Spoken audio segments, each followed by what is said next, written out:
আমি গরুর গোবর সংগ্রহ করছি, নতুন কিছু করার চিন্তা করছি।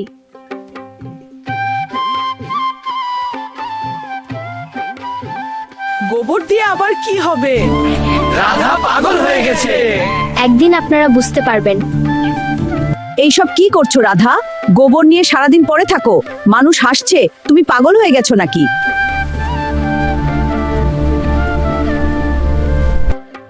গোবর দিয়ে বায়োগ্যাস তৈরি করা যায়।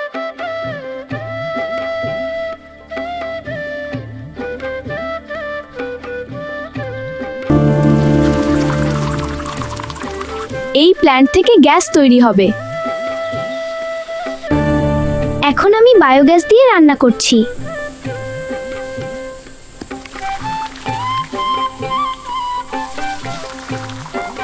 দেখুন, এটা কাজ করছে। এটা সত্যি কাজ করছে। রাধা তো বড় কাজ করেছে। হ্যাঁ, এ এক অসাধারণ আবিষ্কার। আমরা এখন রান্না করতে পারবো। সত্যি তাই। রাধা খুব ভালো কাজ করেছে।